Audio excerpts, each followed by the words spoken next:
میری ماں نے میرا نام حیدر رکھا ہے۔ حیدر یعنی حملہ کرنے والا شیر، ایسا شیر جو سانپ کو چیر ڈالے۔ مرحب کے کانوں میں یہ الفاظ پہنچے تو خیبر کا سب سے بہادر جنگجو گھبرا گیا اور اس کے ذہن میں فوراً اس کی ماں کی بات آئی جو کہ بہت بڑی نجومی تھی کہ اے مرحب، تمہیں جو مارے گا اس کا نام حیدر ہوگا، اس کے علاوہ تم سب سے لڑنا مگر حیدر نامی دلیر سے نہ لڑنا کہ وہ تمہیں ختم کر دے گا۔ جب حضرت محمد صلی اللہ علیہ وآلہ وسلم نے مکہ سے مدینہ ہجرت کی تو دین اسلام کے پیروکار دن بدن بڑھنے لگے، مگر کچھ علاقے ایسے تھے جہاں دین اسلام کی روشنی نہ پہنچی تھی اور وہاں لوگوں پر بہت ظلم و ستم ڈھایا جا رہا تھا۔ ان علاقوں میں سے ایک علاقہ خیبر کا تھا۔ خیبر میں زیادہ تر یہودیوں کی آبادی تھی۔ یہ خیبر کے بہادر اور جنگجو یہودی تھے جنہوں نے اس علاقے میں بڑے بڑے قلعے تعمیر کر رکھے تھے، لہٰذا اس علاقے کو فتح کرنے کے لیے ایک لشکر حضرت محمد صلی اللہ علیہ وآلہ وسلم کی قیادت میں 4 ذی الحجہ کو روانہ ہوا، جس میں دیگر صحابہ کرام بھی شامل تھے۔ اس اسلامی لشکر کی تعداد تقریباً 1600 افراد تھی، جس میں 200 گھڑ سوار تھے، باقی پیدل تھے۔ جب آپ صلی اللہ علیہ وآلہ وسلم کا لشکر خیبر کے قریب پہنچا تو کچھ منافقین نے آپ صلی اللہ علیہ وآلہ وسلم کے لشکر کی خبر آپ کے پہنچنے سے پہلے ہی پہنچا دی تھی، جس کی وجہ سے وہ لوگ اپنے قلعے کی چھتوں پر کھڑے ہو کر ہنسنے لگے اور کہنے لگے، اے محمد، مٹھی بھر لوگ قلعہ فتح کرنے کے لیے آئے ہیں، کیا تم لوگ حارث اور مرحب کی تلوار کو نہیں جانتے؟ جب حضرت محمد صلی اللہ علیہ وآلہ وسلم نے ان کی طرف دیکھا تو فرمایا کہ اے اپنی جھوٹی طاقت پر غرور کرنے والو، ہم 40 دن کے اندر تم لوگوں کو یہ قلعہ فتح کر کے دکھائیں گے۔ بس وہ مشرک ہنستے رہے اور مسلمان ڈرتے رہے کہ یہ لوگ زیادہ تعداد میں ہیں، ہم ان کا مقابلہ کیسے کر سکتے ہیں؟ بس جنگ کا آغاز ہوا۔ مسلمانوں کی طرف سے متعدد صحابہ کرام علم اٹھا کر جاتے رہے، مگر جیسے ہی قلعے کے قریب پہنچتے تو سپاہی کہتے، ٹھہرو، مرحب آتا ہے، تو مسلمان مرحب کا نام سن کر واپس بھاگ آتے۔ یوں ہی 39 دن گزر گئے۔ مسلمانوں کے پاس جو کھانے کی چیزیں تھیں وہ ختم ہونے لگی۔ مسلمان بھوک سے تڑپنے لگے، بار بار نبی کریم صلی اللہ علیہ وآلہ وسلم سے کہنے لگے کہ یہ قلعہ فتح کرنا ہمارے لیے ناممکن ہے، کیونکہ ان کے پاس مرحب ہے جس سے کوئی جیت نہیں سکتا۔ حضرت محمد صلی اللہ علیہ وآلہ وسلم نے فرمایا، کل میں علم اس کو دوں گا جو کرار ہوگا، غیر فرار ہوگا، اور وہ قلعہ فتح کرے گا اور مرحب کو 2 ٹکڑے کر دے گا۔ بس رات ہوئی، اللہ کے نبی نے مصلی بچھایا، اللہ کا ذکر کیا اور اللہ سے مدد مانگی۔ جیسے ہی آپ نے دعا مانگی تو حضرت جبرائیل علیہ السلام نازل ہوئے اور کہنے لگے، اے اللہ کے رسول، اللہ کا حکم ہے، علی کو پکارو جس سے عجائبات ظاہر ہوتے ہیں، تم ان کو ہر مصیبت میں مددگار پاؤ گے، تمام دکھ اور پریشانیاں دور ہو جائیں گی علی کی مدد سے۔ نبی کریم صلی اللہ علیہ وآلہ وسلم نے فجر کی نماز ادا کی۔ بعد از نماز فجر صحابہ کرام کے مجمع کی طرف نگاہ کی اور فرمایا، علی کہاں ہے؟ اصحاب نے کہا، ان کی آنکھوں میں درد ہے اور وہ مدینے میں ہی ہیں۔ حضرت محمد صلی اللہ علیہ وآلہ وسلم نے فرمایا، مجھے اللہ نے خبر دی ہے کہ بہت جلد علی ہمارے ساتھ ہوں گے۔ بس جیسے ہی تمام صحابہ کرام نے علی کا نام سنا تو سب کے چہرے مسکرانے لگے، سب جھومنے لگے، ان کے گھبرائے ہوئے چہروں پر تبسم آشنا ہوا۔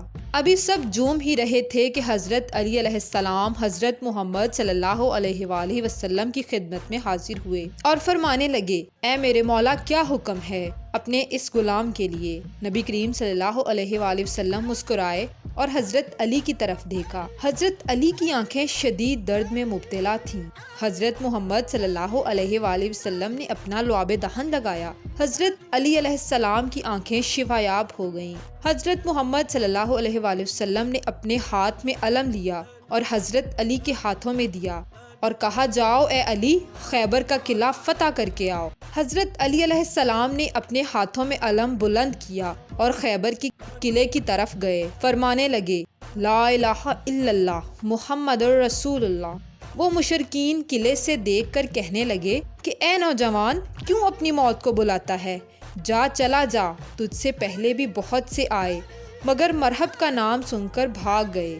حضرت علی علیہ السلام نے یہ الفاظ سنے تو ان کے ہاتھ میں جو لکڑی کا علم تھا وہ پتھر میں گاڑ دیا۔ مشرکین حیرت سے دیکھنے لگے کہ لکڑی کا علم پتھر میں کیسے گیا؟ نجومیوں نے کہا اس میں حیرت کی کوئی بات نہیں، تقریباً 7000 سال بعد آسمان کے ستارے اس گردش میں آئے ہیں کہ زمین کے پتھر موم بن جاتے ہیں، لگتا ہے یہ بہت بڑا نجومی ہے جو اس نے ایسا کیا۔ ابھی یہ بات چل ہی رہی تھی کہ حضرت علی علیہ السلام نے وہ علم اٹھایا اور پتھر میں گاڑ دیا، پھر علم اٹھایا پتھر میں گاڑ دیا۔ مرحب نے یہ دیکھا تو کہا یہ کیا ماجرا ہے؟ نجومی کہنے لگے کہ یہ شخص ہماری سمجھ سے بالا تر ہے، جیسے جیسے علم اٹھاتا ہے ویسے ویسے ستارے حرکت پاتے ہیں، ہمیں لگتا ہے کہ یہ ستاروں کو نہیں بلکہ ستارے اس کو دیکھ کے چلتے ہیں۔ مرحب کے بھائی حارث نے یہ سنا تو کہنے لگا اے بھائی آپ زحمت نہ کریں، اس کو میں مار کر آتا ہوں۔ حارث نے اپنا لباس زیب تن کیا، میدان میں آیا اور کہنے لگا بھاگنا ہے تو بھاگ جاؤ۔ حضرت علی علیہ السلام نے فرمایا کہ اے شخص نہ ہم بھاگنے آئے ہیں اور نہ ہی کسی کو قتل کرنے، ہم تو فقط یہ چاہتے ہیں کہ تم اللہ کے دین پر ایمان لے آؤ اور دنیا و آخرت میں سرخرو ہو جاؤ۔ یہ سن کر حارث نے جھپٹ کر وار کیا۔ حضرت علی نے اس کا وار روکا اور تلوار سے حارث پہ وار کیا اور اس کو 2 ٹکڑوں میں تقسیم کر دیا۔ جو مسلمانوں نے یہ دیکھا تو اللہ اکبر کی صدائیں بلند ہونے لگیں، جبکہ دوسری طرف مشرکین حیرت میں مبتلا ہو گئے۔ مرحب نے یہ دیکھا تو اسے غصہ آ گیا، کہنے لگا میری تلوار لے کر آؤ۔ مرحب تلوار لے کر قلعہ خیبر سے باہر آیا اور بولا زمین خیبر کو معلوم ہونا چاہیے کہ اس کے سینے پہ مرحب آیا ہے۔ میری ماں نے میرا نام مرحب رکھا ہے، مرحب یعنی کبھی نہ مرنے والا، جس کو موت دیکھ کے ڈر جاتی ہے۔ یہ بات سن کر مشرکین خوشی منانے لگے۔ حضرت علی علیہ السلام نے جواب میں فرمایا زمین خیبر کو معلوم ہونا چاہیے، میری ماں نے میرا نام حیدر رکھا ہے، یعنی وہ شیر جو سانپ کو چیر ڈالے۔ یہ سنا تو مرحب کو اپنی ماں کی بات یاد آئی جو قلعے کی سب سے بڑی نجومی تھی کہ تجھے جو شخص مارے گا اس کا نام حیدر ہوگا، اس سے کبھی نہ لڑنا۔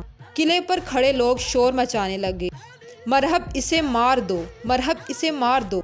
امام علی علیہ السلام نے کہا ہم لڑنے نہیں بلکہ تمہاری اصلاح کرنے آئے ہیں۔ مرحب نے کہا ڈرتے ہو؟ مرد ہو تو لڑو۔ یہ کہہ کر اس نے پہلا وار کیا۔ امام علی علیہ السلام نے اس وار کو روکا، پھر دوسرا وار کیا۔ حضرت علی نے اس وار کو بھی روک کر جب پلٹ کر وار کیا تو مرحب سر سے پاؤں تک 2 ٹکڑوں میں تقسیم ہو گیا، دایاں حصہ دائیں اور بایاں حصہ بائیں کی طرف گر گیا۔ مسلمان اللہ اکبر کی صدائیں بلند کرنے لگے، مشرکین رونے لگے، سر پیٹنے لگے اور خیبر کے قلعے کے دروازے کو بند کرنے لگے۔ تو حضرت علی علیہ السلام اس دیو ہیکل دروازے کے پاس گئے اور اسے اپنے ہاتھ سے اکھاڑا اور اس کا آدھا حصہ ہوا میں پھینک دیا اور آدھا حصہ اپنے ہاتھ میں پکڑے ہوئے تھے۔ تو صحابہ کرام سے کہنے لگے کہ جاؤ قلعے کے اندر جاؤ۔ تمام مسلمان قلعے کے اندر داخل ہونے لگے۔ جب حضرت محمد صلی اللہ علیہ وآلہ وسلم اپنے مبارک گھوڑے کے مبارک قدموں سمیت اس دروازے پر سے جانے لگے تو حضرت علی علیہ السلام کے ہاتھ کانپنے لگے۔ تو صحابہ کرام نے پوچھا یا علی ہم سینکڑوں لوگ دروازے سے جا رہے تھے تو آپ کے ہاتھ نہیں کانپے، اور اللہ کا رسول حضرت محمد صلی اللہ علیہ وآلہ وسلم اس دروازے سے گئے تو آپ کے ہاتھ کیوں کانپ رہے ہیں؟ حضرت علی علیہ السلام نے فرمایا کیونکہ امامت کے وزن سے نبوت کا وزن بھاری ہے۔ بس اس طرح قلعہ خیبر بھی فتح ہو گیا اور اس کامیابی کا صحرا بھی حضرت علی ابن ابی طالب کے نام ہوا۔